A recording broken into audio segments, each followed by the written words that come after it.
Hello, everybody, and welcome back to another episode of Watching the Boxes. I am your host, Mike Catron, and we are joined once again by my co-host, Tyler Watts. Tyler, how you doing? I'm doing good, Mike. How you doing, man? It's good to hear from you. I'm doing all right. It's been a weird long week.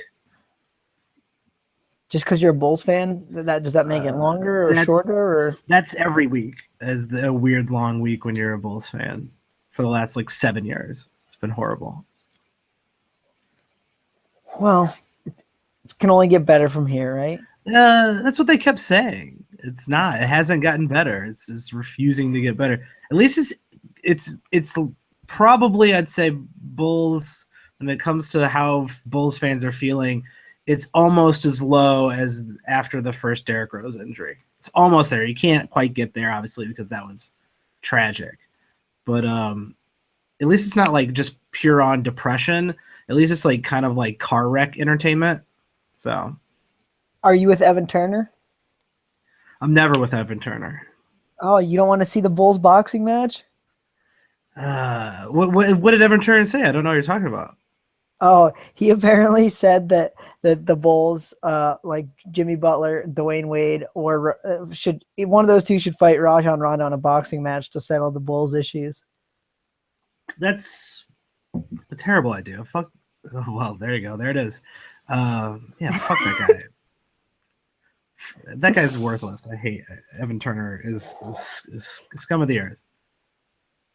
Apparently, Soldier Boy and some other guy are fighting, and he wants to make that on the undercard of that.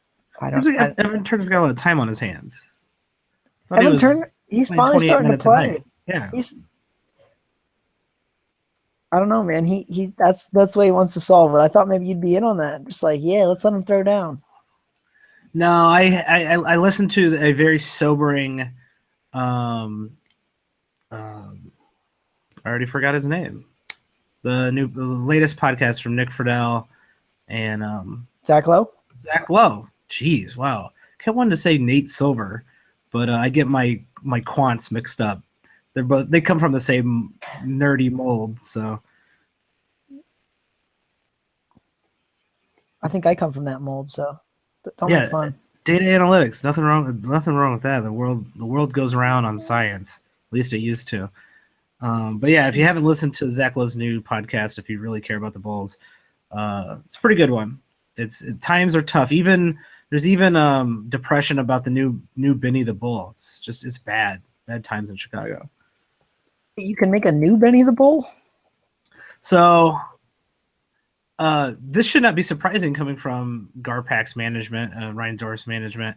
Benny the Bull, one of the best mascots of all time, running for 7 or 8, maybe even longer years. The guy who played Benny the Bull left, and they got a new Benny the Bull. Same costume, obviously, but the guy can't dunk. That should be question number 1 in the interview. All right, let's see your dunks. He's a bad dunker.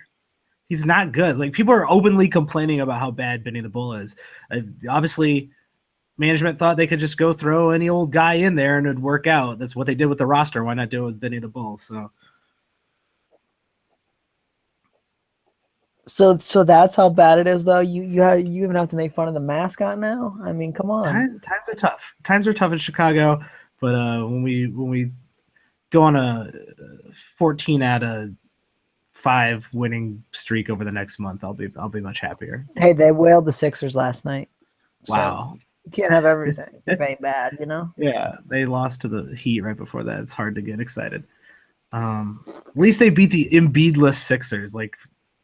That would have been rock bottom. Hey, the Kings couldn't do it. Well, the Kings have their own special breed of that. That's another good Zach Lowe, if you haven't listened to that one. Another breed of problems. Listen to that one too. How messed up their management is. If I had to go with Zach's management or Chicago's management, I'd definitely take Chicago's management any day. I think Sacramento's might be the worst in the league, so I think I would take anyone over them. So yeah, I completely agree. Let's get into the fantasy basketball. That's what the people are clamoring for, from what I hear. And let's start with what we usually start with: news from around the league. Quite a few injuries in the last week that we haven't even got to. It seems like every week there's another crop of like somewhat serious injuries.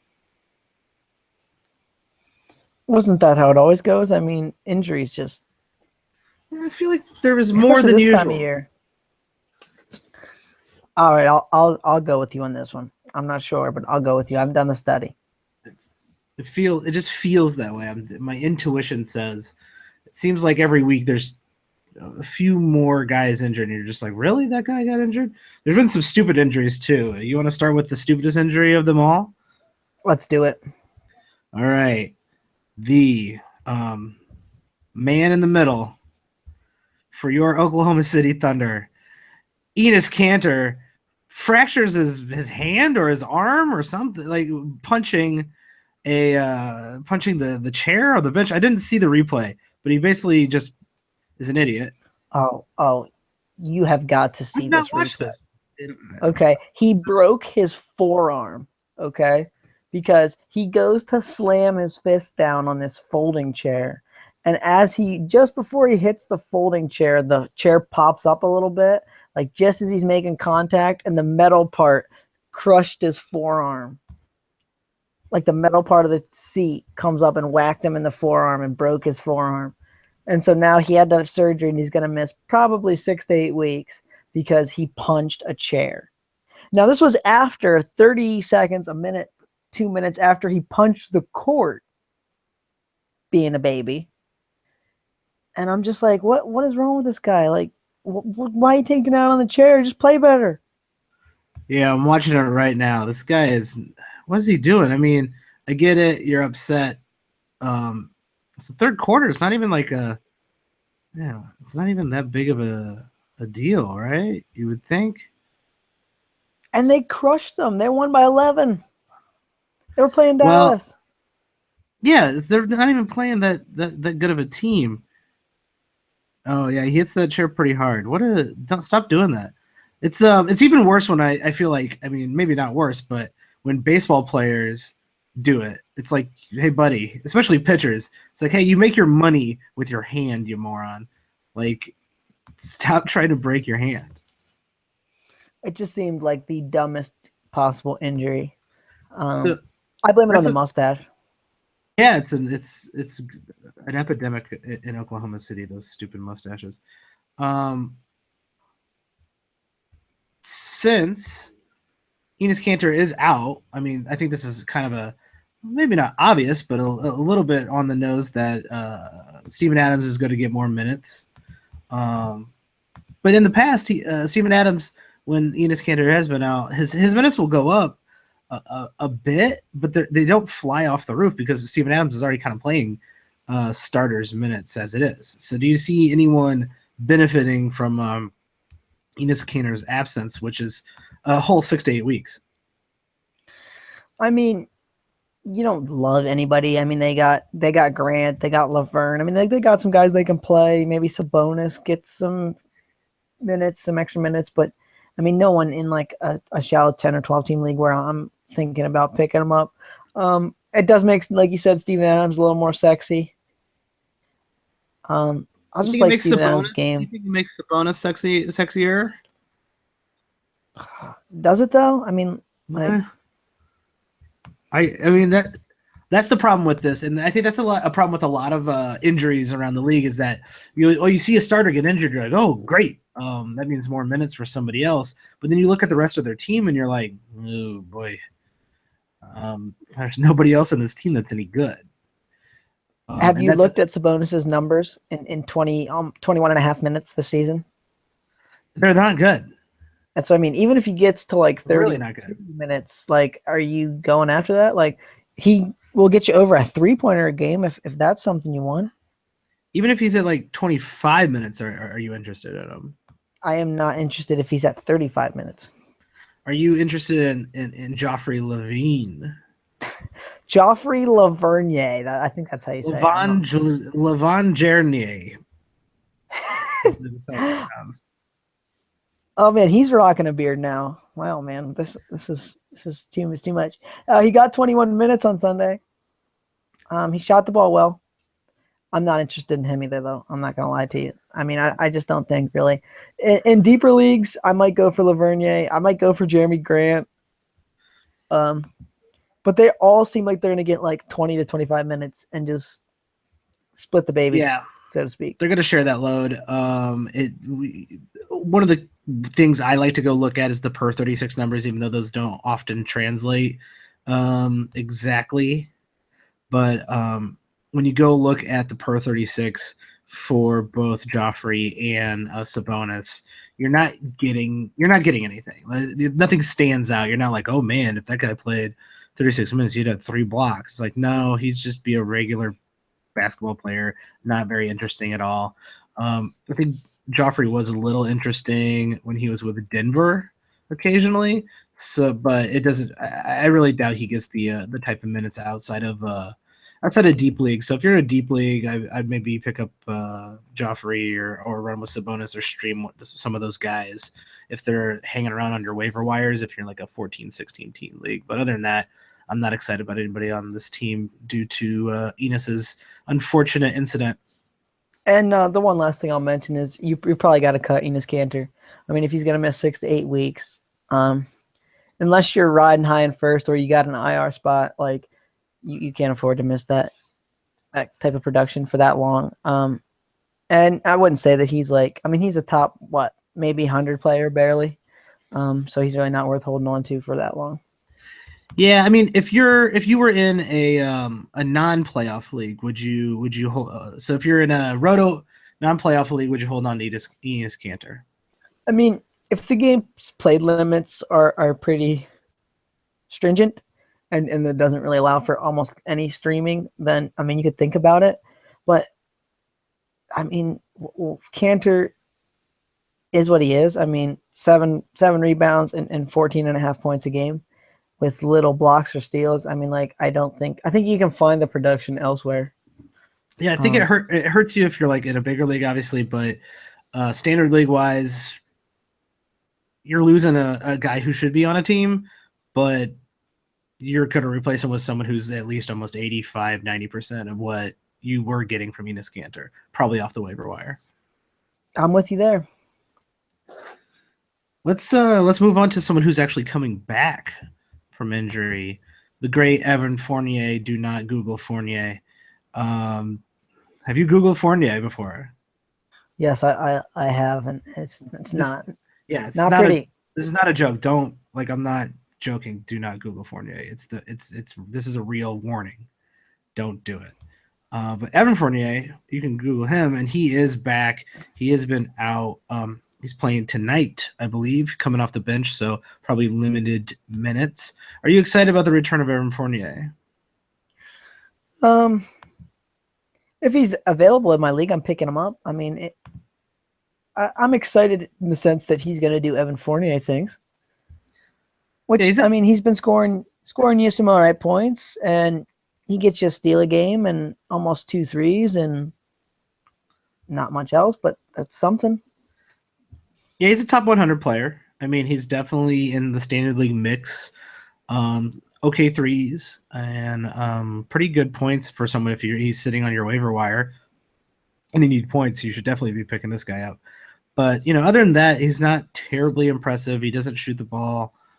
His percentages for field goal is something to be desired a little bit. But other than that, his counting stats are a little low, which does keep him at the lower realms of a standard league. But yeah, I'd pick him up if he's sitting on your waiver wire, even after whatever he does tonight, which will probably be in limited minutes, not terribly impressive. I would want him on my team if you have Enos Cantor, make that switch right now. You want to hear his tremendous stat line from tonight? In overtime, let's hear it. In 23 minutes, he was 4 of 11 shooting. He made 1 3-pointer. He had 1 rebound, 2 assists, 9 steals, and 2 turnovers. Or 9 points, I'm sorry, and 2 turnovers. 9 steals. Pick him up now. 9 points, no steals. No steals, no blocks, 3 personal fouls, and 2 turnovers. So you would think C.J. Watson's going to take the hit here, but C.J. Watson played 34 minutes tonight. I mean, I wouldn't totally be too into this game just because I think that they plan to play in limited minutes and maybe for the next couple games. I think he gets back to his regular minutes though. They need his scoring to be successful, I think. So he's going to get minutes. Just he's going to be the top 80, 75 maybe player, and that's as good as it gets for Evan Fournier. You hear week and a half, he'll be playing regular minutes. Pick him up in any standard leagues. If you had CJ Watson, his stock is going right down the hole, where it belongs. Actually, CJ Watson's all right. I got respect for it. He's made a nice career for himself. I'll give the dude credit. Yeah, I wish I wish he was on the Bulls again. I'm just depressed about the Bulls. He was on the bad breakup with CJ Watson. He like turned the ball over in a playoff game in one of those Rose's injured playoff years, and fans were like wanting his head in Chicago, and it was like, what the hell's wrong with you people? CJ Watson put up a really good year with Derrick Rose out, and now he's leaving. Like, why do you want him gone from America? Like, some vitriol out there. There's just too many Bulls haters around, I think. The fan base isn't great because there's like the meathead, like pissed off at everything guys, and then there's the real cynical. Everybody's really cynical about everything, and then there's the guys who really like the Bulls, who are like the most cynical, like me. So, a fun fan base, not at all, unless we're winning, and then it's a great fan base. The fair weather. There's not fair weather fans. It's a deep, deep passion. We have realistic standards for our basketball. Us in Boston have a very deep, rich, passionate basketball history. And I think when you look at sports all around, us in Boston, you can argue who's the better city. It's obviously Chicago, but you can make that argument. People take their sports way too seriously in both of those cities. No arguments. No, yeah, you better not argue. No, good. I'm not that crazy. Let's see. What do we got? Coming back from injury, I think we got Joel Embiid. I'm excited to talk about this because right, this is some craziness. Okay, so Joel Embiid missed 3 games. Okay, he played on last Friday against the Rockets. Played 28 minutes. 7 rebounds, 4 assists, 3 steals, 2 blocks, 32 points. Okay. Is that good? Is 4 3-pointers on top of that good for a center? Is that good? This dude is maybe the best player in the league to watch. I'm still going with it, man. The guy is nuts. He's insane. He's a giant. He's a monster out there. He's always giving guys dirty looks and making me laugh. He's definitely the best guy to follow on social media if you're not doing it. Okay, so they're still doing his crazy back-to-back plan where he sits one game because, all of his past injuries. So he sat out yesterday, which was an away game in Chicago. I figured that would happen because Thank you for sitting that game out, Joel Embiid, so the Chicago Bulls can win. Well, tonight's game was a home game, so you had to figure if he's going to sit out one game, he's going to sit out the road game, right, and play the home game. So tonight comes around, they're playing the Kings. This is Monday night, just so everyone knows. And he's out. And they say he's doubtful for the next 2 games. So he came back from this same injury. They played 1 game, and now he's apparently going to miss the next 4 games. So 2 more after tonight. And I'm thinking to myself, what happened here? Is this you think this is shady business, or do you think this is real? I think he's not really that hurt. They even actually kind of mentioned this on the broadcast. He probably complained like the day after on Saturday that his leg was sore and stuff, and so now they want to shut him down for a little bit, just like let the injury completely go away. And I'm just not loving it. And of course, the 76ers had to beat the Kings. That's what terrible news for the Chicago Bulls fans. Everything is in the view of Chicago Bulls for me. The Kings actually had a really good shot to win this game. I saw DeMarcus Cousins fouled out on the cheapest foul I've ever seen, and then the the 76ers just pulled away in that game. It was a really fun game to watch, though. I'm sure Cousins was in good spirits though after the game for fouling out. I'm sure he's always in good spirits, isn't He looked like he was going to punch someone right in the chin. He did have 46 and 15 with 5 steals, a block and a steal, 4 3-pointers, 20 for 22 free throws. I was so excited to watch Embiid and Cousins go at it tonight. That would have been fun. They just ruined my mojo. Let's take a look at the 76ers, actually, since we are talking about them. It's been a weird year, but obviously Joel Embiid has made them at least watchable and interesting. But what do you think about the rest of this team? So Joel Embiid maybe out 4 to 6 more games, maybe 4 to 6 more days. I don't know if anyone benefits from that because Okafor and Noel don't really play. They play weird minutes. What do you think is going on with this team for the rest of the year? Because I think it could go in a lot of different directions. This team is a great team to watch. Kind of, they try really hard. They hustle. Some of these young players are really kind of starting to be exciting. Dario Saric looked great tonight. Good passer, underrated passer, I think. Yeah, I kind of like that guy. I've been watching him just kind of keeping my eye on his box scores, and I think he's going to be a pretty good NBA player.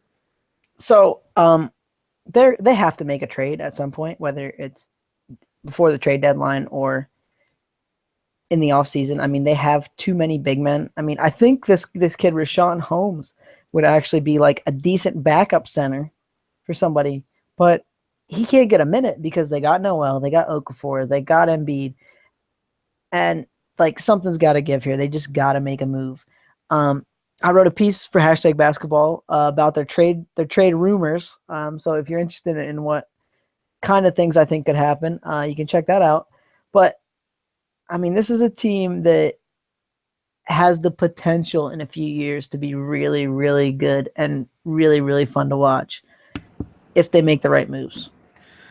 And that's the big if, and that's I think that always the problem with the process, right, is that you get all these assets, you make a lot of moves, and you acquire all these draft picks, right? But when it comes down to it, if you aren't willing to, when you have too many assets, you're going to have to give something away, for 70 cents on the dollar. And it doesn't seem like they're willing to do it, especially with Okafor, who seems to be the prime candidate to get moved, simply because his defense is terrible. But there's room for a guy like Okafor in the league. The guy can score almost at will in the post. So I have been pleased to see Bob Covington playing very well lately. Very excited about him because I snagged him on a waiver wire a handful of weeks ago when he was kind of struggling. But in the last month, he's been ranked the 26th player on averages in the league, in 9-cat leagues. Do you think this is a little breakout party for Covington, or this is just the streakiness has finally caught back up to him? Covington is what he is, which is always underrated. I mean, he's going to make good threes. People look at his field goal percentage and go, I don't want any part of that. But he gives you some nice rebounds for a guard or small forward, whatever you want to classify him as. Steals are usually good. He gives you, a pretty decent block total for a wing player. And I mean, I think that even in real life basketball, he's just a guy who's underrated. People think like, oh, he's not even an NBA player. And he's good at what he does, and he's bad at what he can't do. I'll trade Rajon Rondo for him right now. He's underrated as all hell, I think, especially even in fantasy. Kind of probably a late draft pick, probably got dropped because of his slow start. At one point he couldn't make a shot for like a month. And it does look like that's completely reversed. He's pretty close to 2 steals for the season. In the last month, he's over 2 steals a game. 2 steals and a block a game, that's high level right there. When you can get the 1 block, 1 steal, that's always good. This is much better. 2 steals does really make a huge difference. And then you throw in 7 rebounds and a couple threes a game. that's much much better than someone like Mo Harkless or even Tobias Harris right now. So what you got to worry about is that does Bob Covington just fall right back to earth? Bob has been known to be quite the streaky man, so it's possible. But I really like his game, so I'm on the train. Would you sell high right now if you had him on your team? No, I mean I'm holding him. I think he's still going to be good in the steals, and he's going to be decent in the blocks and the 3-pointers. And so, like, I mean, if I have him on my team, he's filling a role for me, and he's not really like one of my main pieces. So yeah, I mean, if I can get the right value, move on anyone. But I mean, I'm not moving for someone of equal value because I think he's probably filling the need for my team. Yeah, this is almost like hot streak. Look for a guy who needs those, 3-pointers or steals, and you're already sitting pretty. Like you're already you're getting into the playoffs. He's kind of one of your lower tiered guy forwards or whatever. If you can move him for something to improve your team, there's no reason you shouldn't, especially when he's playing so well. Do you like TJ McCollum's new I guess not new, but increasing role on this team? Do I like it? Well, I think that it has a very I shouldn't say very. He has a limited shelf life. They've already said they want to make Simmons the point guard, so if Simmons comes back, guard, I think. You think that kills TJ's minutes, TJ's stats over the last 2 weeks? He's over almost averaging 10 assists a game. He's always been there though. Even last year when he played, he's an assist guy. He's a Rondo, man. He's looking to pass. He knows that he's not a phenomenal shooter. So if he can get to the rim, he's gonna lay it up. I'll trade Rondo for him right now. He's gonna pass it. I'll trade Rondo for him right now. We went over this last time. You trade Rondo for a bag of stale peanuts. Anyone, just anyone. Anyone you know. Here's what I want to know though: would you trade Bobby Portis to get back Bob Cove for your Bulls? Ooh.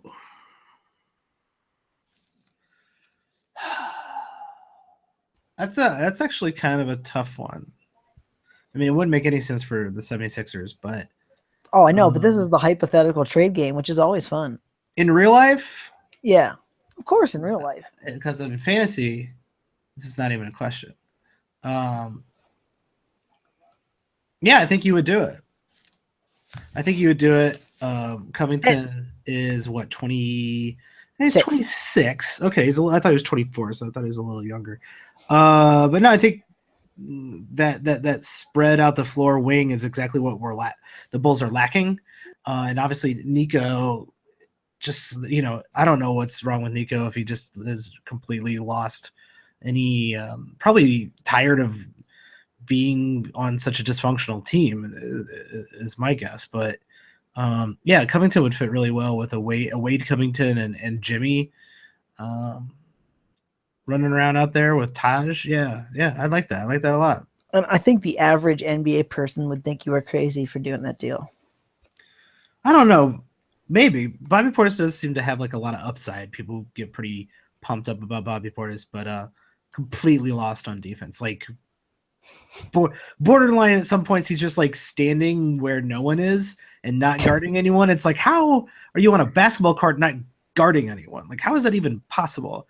8th graders know better how to do that. So it's sometimes it's really hard to watch. You just like staring at his crazy eyes. Don't lie. I just want him to look me deep in my eyes all the time, every day. There's another guy who's coming back. So we got obviously Ben Simmons coming back. If Ben Simmons is on your waiver wire right now, what do you need to do what's the stipulations for you to pick him up right now? What are the stipulations for me to pick him up? I'm probably not, unless it's a roto league. They just had that report from NewJersey.com where they said that he's still a ways away and that basically he's not really doing much in practice other than like 5-on-0 work. And So I mean, the scan showed no setbacks that he just had last week, but I mean, if you're not actually playing anyone, I mean, you got to figure he's at least a month away at the soonest. And so I'm not really trying to hold him for a month unless I got an IR spot or a nice games played limit, especially because we don't really know what he's going to be. Yeah, I think you could give it at least 2 weeks, but if you're in a standard league, I don't know what, unless he's coming back within the week. I don't know how you pick him up and have that on your roster spot, taking up a roster spot. But I am excited from a real basketball perspective just to watch him play. I mean, I think he's going to be exciting. It'll be fun to see him play with Embiid. It'd be fun if they just rolled him out. They're like, all right, all limits are off. They won't do this. They're just like, all right, all limits are off. Let's just see how this goes. And then this suddenly the 76ers are like an amazing team to watch. They could probably make the playoffs. Who knows? In the crappy East. Your words, not mine. The East is terrible. The Bulls are still in playoff contention somehow. Speaking of the East, a guy who's coming back, let's see, within a week and a half or so, a guy who I'm going to guess the answer is not important, but looking at what's going on this team, do you think Tiago Splitter is at all standard league relevant when he comes back? I will not be fooled by this man again. Every time he's getting ready to come back, I think to myself, like, okay, especially in deeper leagues. I mean, he usually only gets like about 20 minutes a game. So, I mean, that's hard to own in a standard league. But in some of my deeper leagues, I'm like, all right, this guy could be an asset. I'm going to try and pick him up. And then every time he just seems to crush me with an injury. So, I'm not too excited. He's going to shoot a good field goal percentage, and he's probably not going to do much else. Yeah, I'm in agreement. If there's something happened to Dwight Howard, I think this would be another story. But even Mike Muscala is probably better than Tiago Splitter. I mean, that might go back and forth depending on who's healthy in matchups and such like that. But yeah, they brought him in there, and I don't see how he's anything but a backup, and in backup numbers, he's not good enough for standard leagues. I'm with you on that. Another big man who is out. Somebody it sounded like you were pretty upset about is Cody Zeller. Well, here's why I'm upset about it. Read his injury and tell me like that sounds like a real thing. You got it in front of you? I do not. It sounds like all I see is quad contusion. Yes. What is that? Is that Charlie horse? A bruise on your quad? I thought that was just a bruise on your quad. Isn't that what a contusion is? Is a bruise? Yeah, I think it's just a bruise. Maybe someone punched him really hard in practice. This guy's missed how many games with a bruise on his quad? He's already missed 3, and he's doubtful to play tomorrow. He had been playing kind of well right before that. For the year, he is in the top 1. He's ranked in the top 100. Only playing. Go ahead. This is one of the ultimate unsexy, but just solid value guys. Like their leagues in like 10 and 12 team leagues, I see this guy sitting on the waiver wire. You can just snag him. He's a top 100 player. Nobody's interested in Cody Zeller. Cody Zeller is surprisingly ranked 86th for the year in 9-cat leagues across the board per game. In the last month, that's up to 62nd. He really gets a lot of his value from his field goal percentage, his lack of turnovers, and his incredibly good free throw percentage. Lately, anyway. For the season, he's only shooting 69%,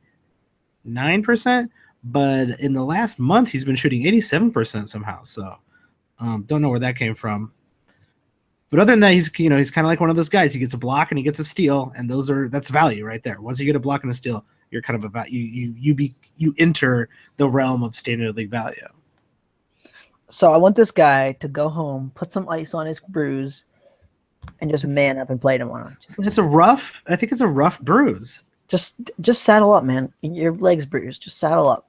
I don't know. Have you ever ran as fast as you can right into Dwight Howard's knee? No, but if you call Dwight Howard, I'll do it. All right, I'll give him a call. I'll DM him and see if he wants to do this. We'll put it on YouTube. All right. And then And also, then I'll see like, oh, you gonna do the podcast this week? You're like, no, I have a quad contusion. I can't walk.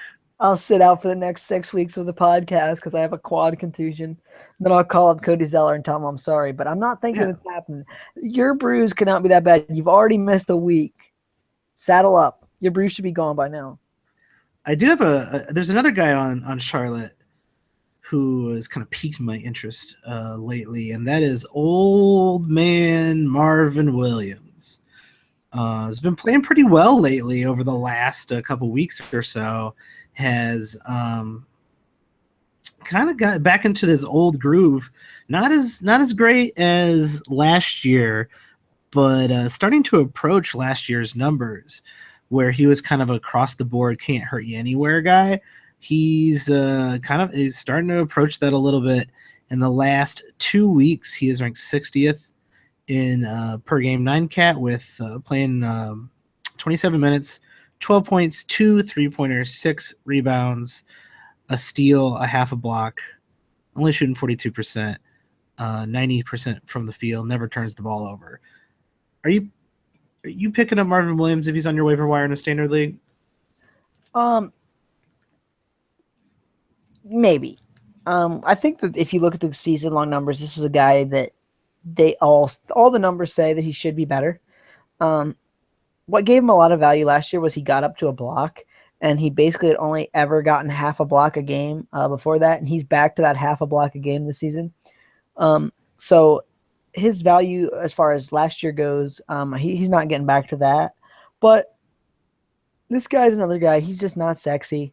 He's going to be better than he's been so far this year. So I'm probably picking him up, but I'm also not falling in love with him. Like if someone better comes along, I'm not afraid to dump him and go for them. Yeah, he definitely feels like a kind of in the drop zone type of player. He definitely feels like someone where, all right, if you want to pick him up, go ahead and give him a shot. He's not going to blow you away. He's not going to hurt you. He's not going to do anything super sexy, but he's doing enough right now to warrant being at the end of somebody's bench. And, that's good enough. I'm with you. I was a little surprised because he was kind of on people's radars from last year. Didn't have a great start to the season at all, but has picked it up lately. So,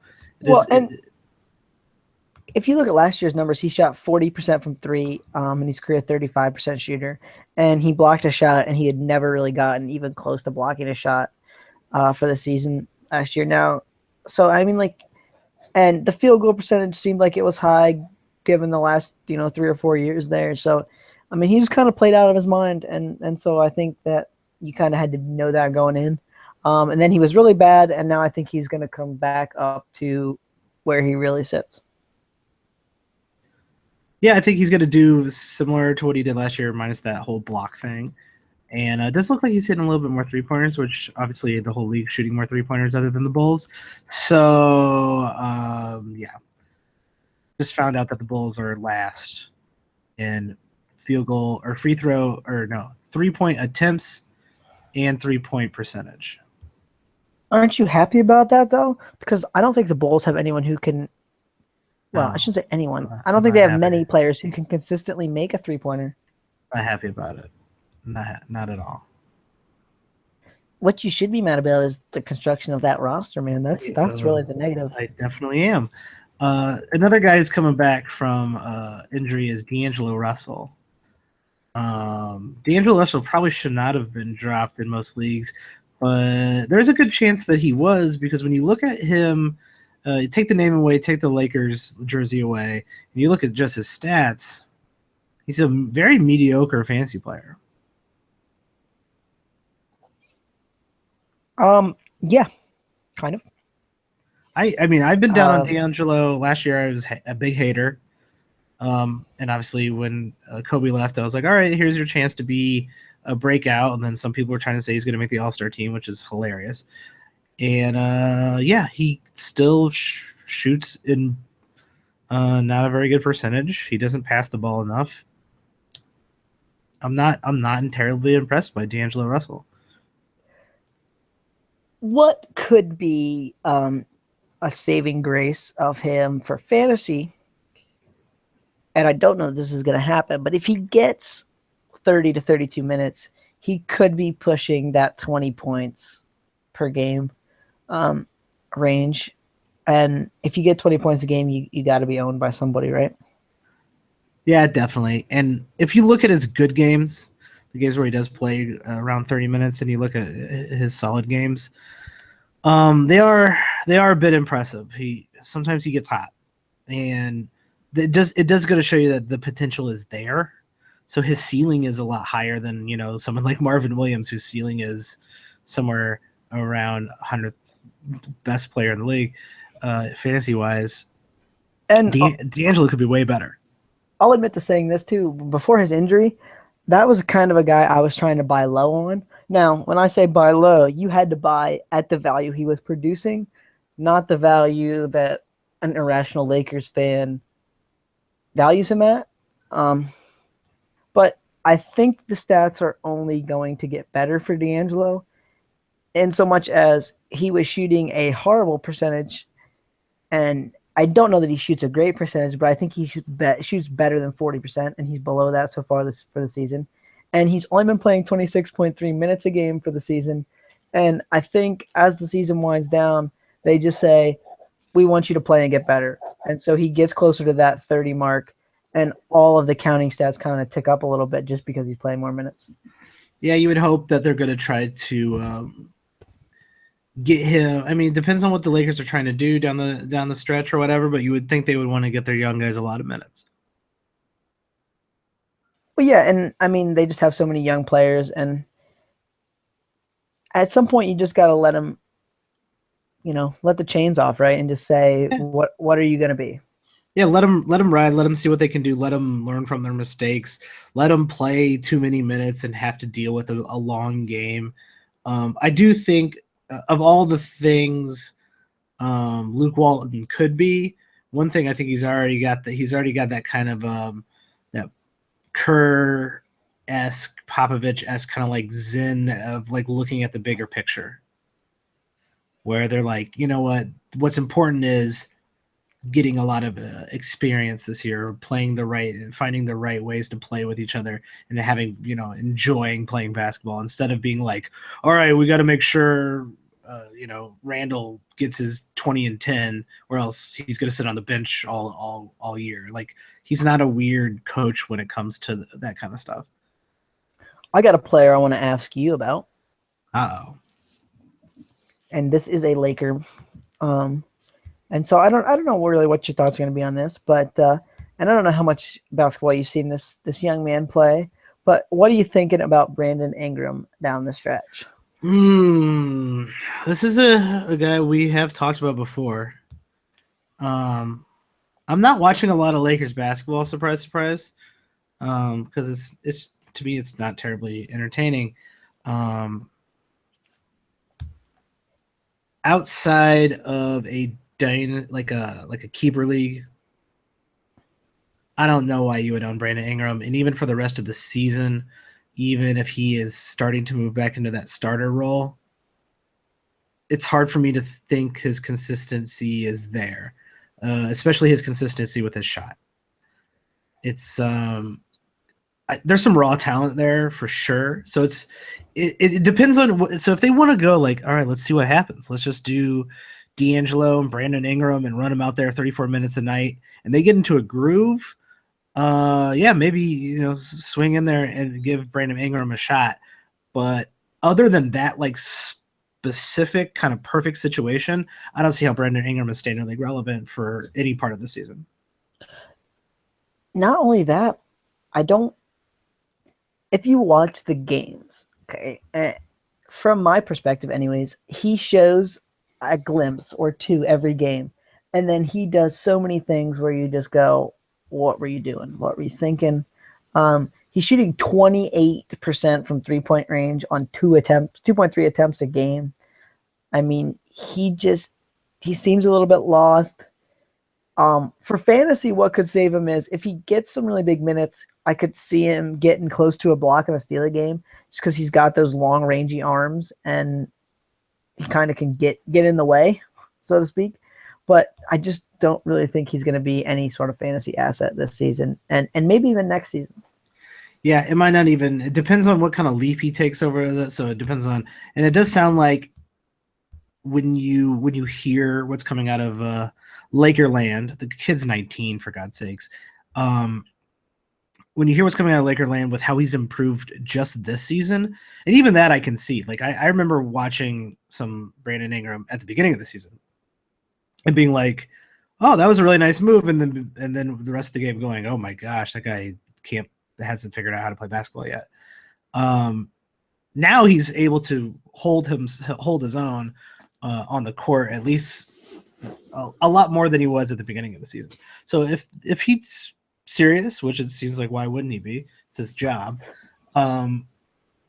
He could take an interesting leap next year, a leap that does, like you said, attribute to his length and his kind of defensive abilities. He could end up being half a block and a half, a steal and a half a game in starters minutes if he kind of steps his game up. Along with the fact that if he ever got a shot, if he's hitting threes, now you're talking about a real basketball player, and that could get interesting. But this guy's a bigger work in progress, I think, than Giannis was. But that body type is there. I'm voting he's overvalued in next year's drafts already. Yeah, I think if he gets, unless he has an amazing summer league, which don't put any credit in that for sure. I don't know why he would be drafted. I'm sure he will be. That's what I mean, but he will be just on name value alone, I think. Yeah, wait till that guy drops Brandon Ingram, then pick him up. That's how you do it. That's how the real men do it. Yep, that's how the smart guys do it. I have a question for you. Oh, I am ready for this question. There's a guy who, ever since I put him on my fantasy basketball all-star team in a recent episode that everyone should go back and listen to because there is some good mid-season all-star banter. This guy is proven to be kind of a player, including a 24 and 10 rebound game with 5 assists. I'm talking about Seth Curry in Dallas. Is Seth Curry for real? Seth Curry is what he is. Is that real? It might be. Don't hate on Seth Curry. He's an all-star. He's a fantasy all-star. He is a phenomenal 3-point shooter. I will give him that. He is phenomenal. I mean, and what basically amounts to a full season, a little bit over a full season of games now, he has shot 43.4% from 3-point land on 3 attempts a game. But he's not really going to do anything too sexy, right? I mean, he's doing enough. He's doing enough right now. He's scoring at a high clip, which is an asset in fantasy leagues. He's hitting threes at over 2 a game, which is pretty good. For some reason, he got a 10 rebound game, which is a fluke, but also he does rebound fairly decent for a guy who's playing low 30 minutes and is a guard. This does probably come with the fact that JJ Barea is out for for a month or so, and I believe Darren Williams has been sitting out lately. Yeah, toe sprain for Darren Williams. And I think. Go ahead. Is Seth Curry's the Seth Curry Renaissance is what I'm calling it? Is this simply because of opportunity and not because they're going to start putting him at the point guard down the stretch of the season? Yeah, I mean, while these guys are out, Darren Williams is supposed to miss the next 2 games. He's worth it, but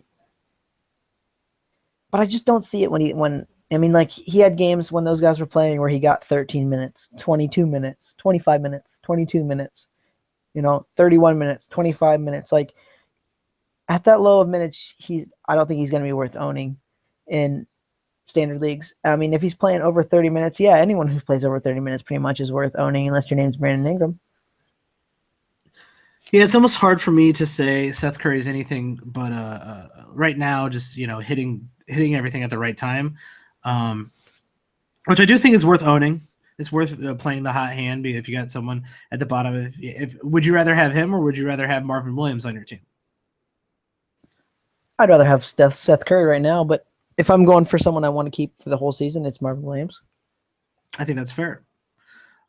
Because Seth kind of drops back into almost stream only if he's going to be playing behind JJ and Darren. So, but right now, I think he should be owned probably in all leagues. I'm with you on that. You got any other trends, any other interesting things going on that you've seen? Oh, well, you don't want to talk about Kristaps? I do. I was saving that for the final segment of the it's a new segment. Oh, a new segment. It's called What Up with Kristaps. Oh man, we gotta have a cool jingle for that, right? Yeah, I think it's kind of like the SNL skit. So we gotta get something cool like yo, what up with Kristaps? Like what that? Up with Kristaps? What up with Kristaps? Something like that. I already love it. Yeah, I'm gonna hire Keenan to do that, and then I'm gonna have break dancers. It's a great skit if you haven't seen that one. What is up with Kristaps? What's going on here? This guy ranked in the top 30 for the year, even with this even with being out for injury a little bit. Did he come back too soon? Is he just playing his way back into shape? Since he's come back, he's playing under 30 minutes a game. He isn't, hitting threes anymore. His blocks are a little down. Like his stats just across the board are a little down. He's not hitting threes, which is very strange. What up with Kristaps? I'm not surprised.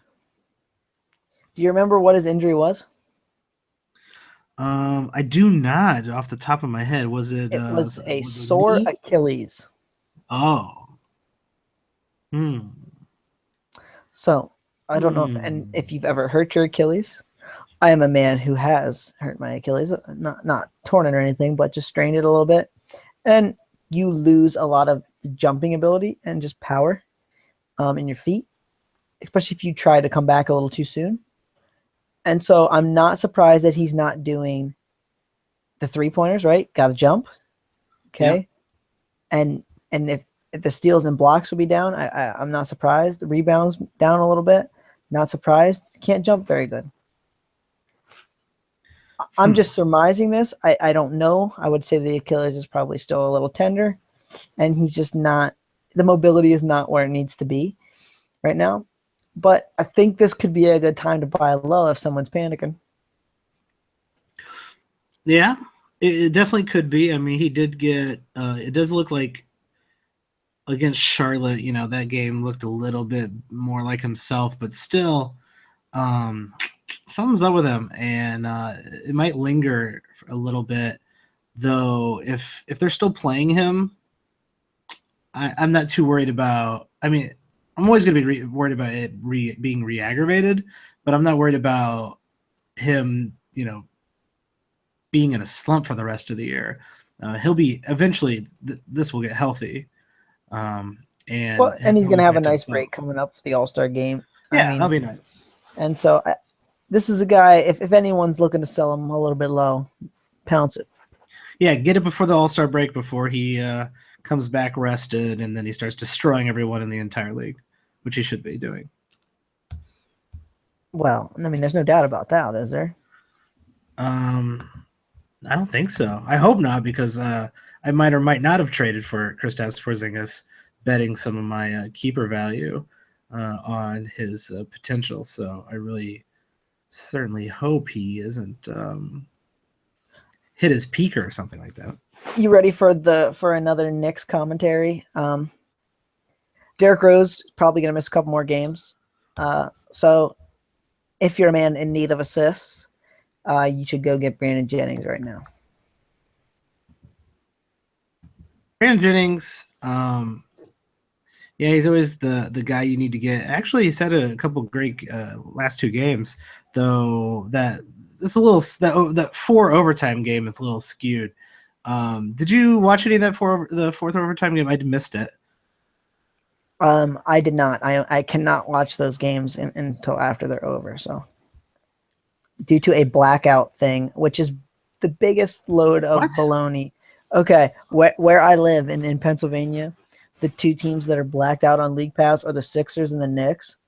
Which the Sixers is fine because I get them on the local, but the Knicks, they don't even offer the channel on my local. They're like, no, they're like, you're not gonna watch it, and we're not gonna offer it to you. So screw you. Yeah, so the only way I can watch those games is like on the replay, like however long after it's over, you can like watch the replay. So Derrick Rose sat out that 4 overtime game. So, and he played limited minutes on Friday's game. So that's a little bit why Brandon Jennings' last 2 games are a little bigger. Yeah, if you see Rose is gonna be out another game, yep, or 2 games, go with Jennings. This is definitely just something that you got to do when this happens. But once Rose is back, I would just go back to dumping Jennings. If you want some more long-term assists, TJ McConnell is probably the better bet if he's sitting around on your waivers the rest of the year. And TJ McConnell is just a cool guy to own because he's a non-sexy player. Yeah, you could be like, oh, he's getting the 3rd best assists in the league right now. It's pretty incredible. And he even shoots a free throw or 2 now. If you remember back to our free throw watch back in the old days where he never shot a free throw to start. Oh yeah, that's right. I remember that. He's finally shooting them. It's a thing now. God, wow, what a guy! Like really improving his game. really taking it seriously. He learned how to get fouled. Like how has he like definitely not gotten better? Oh, he's definitely gotten better. He just strikes me as a guy who doesn't seem like he should play in the NBA. Like they list him at 6'2". I don't think he's that tall. And like he goes out there and he like doesn't seem super fast or super athletic. And then like he's just balling out assists, man. I was gonna say I thought he was 3rd in assists in the last 2 weeks. He is 4th in assists behind LeBron, who's trying to make a point by getting a ton of assists. So LeBron averaging over 10 assists in the last 2 weeks. I guess he's been averaging close to 8 and 8, 26, 8 and 8. Just a normal LeBron life. No big deal. I wrote this the other week. I want to hear what you think about this. Speaking of LeBron, he's been playing the crazy minutes lately, 37.5 a game for the season. I made a prediction that he's got 2 more years of that type of minutes, and if he keeps playing that type of minutes, he has the big one like Kobe had, some sort of big injury that kind of ends the greatness. I mean, that would be interesting to see because he's a monster. He obviously takes incredibly good care of himself.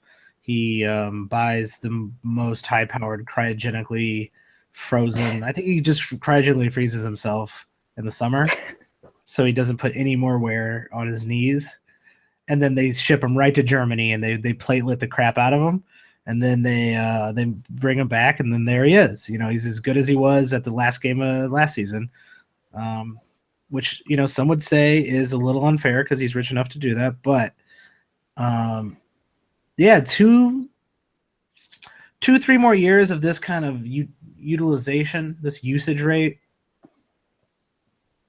I could see that. He's getting pretty old. And you do see it occasionally where it wears on him. But if he can figure out a way to basically take the regular season off like he used to, then he'll be, his longevity increases pretty quickly. I just think that the minutes load, and I haven't looked into like a ton of players, but the minutes load that he plays Usually there's kind of a sweet spot at that 34, 35, 36 range where it just kind of catches you, just runs you down. And then you have a big injury that you're never the same from. Yeah, as much as I hate LeBron, I really actually hope that something like that doesn't happen. But science shows. I mean, just go look at the facts. Guys who have that high of utilization, it wears them down. And even superhumans like LeBron's probably it'll probably happen to him eventually if he keeps this up. So I say this is a point of saying enjoy it while it lasts. Yeah, enjoy watching LeBron hopefully lose in the finals for the rest of his career. That'd be great. I thought it was going to be the Eastern Conference Finals, the Bulls. Like, come on. Oh yeah, the days of hope and joy in Chicago are over. Oh, Mike. It's gonna be a long some amount of years. No, they're going to be back. Give them like 2 years, 3 years tops. They'll be back. I am looking into writing a article about whether or not it's basically either trade Jimmy or trade everybody but Jimmy. I think that's the only way forward. Either way forward, when you're looking at it, front office has got to go. They've done such a horrible job over the last 2 years, and Hoiberg and Jimmy do not mix. So I think Hoiberg, who has not really proved that he's a good coach at all, should definitely go. And try to give Hoiberg a team that he could actually play with and see how that goes. But that's another 2 to 3 years of having to deal with Hoiberg and Garpax. And I learned this in the Zach Lowe interview. Apparently, I think Gar Forman bought Fred Hoiberg's house when Fred Hoiberg left the Bulls back in the 90s or whatever. They're like boys forever. So get rid of both of them. I think that's their best strategy right now is clean house with the management and the coaching staff and just start anew. You can make the argument that Jimmy is a top 10 player in the league, especially a two-way player. You're not getting Jimmy Butler back if you trade Jimmy Butler. You're gonna have to get lucky to get Jimmy Butler in the draft, or better than Jimmy Butler in the draft, if you give Jimmy Butler away. Well, yeah, and I mean, I think that's been proven. It's been proven over the years. I mean, like, just because you have a top pick doesn't mean you're getting a top player. No, I think statistically the process works, as you can see by the process himself. Beautiful Joel Embiid, and then Ben Simmons coming in, but without a full scale destruction and luck, even getting something as good as Jimmy Butler is kind of a rare. And then when you look at where Jimmy Butler was drafted, that's as good as I'm stealing from Zach Lowe's podcast already, but as good as Manu Ginobili kind of pick. I mean, those are both incredible late round, late picks of the draft for guys who've actually panned out. So I'm gonna have to, I guess, weigh the two options and see which one's the best. But either way, they got a clean house up in the management area. And there's your edition of Bulls Corner for the week.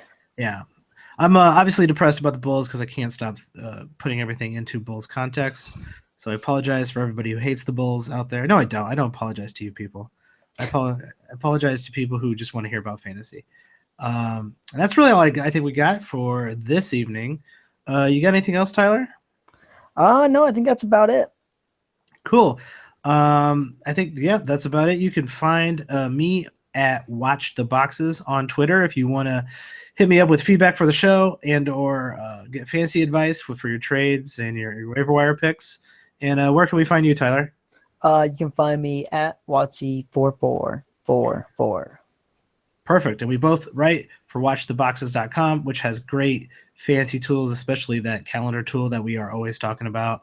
And if you like the show, go ahead and give us a ranking on whatever app you're listening to, and give us a review. The reviews really help with us with the rankings and help other people find the show. So thanks for joining us, everybody, and I'll see you again soon, Tyler. All right. See you, Mike.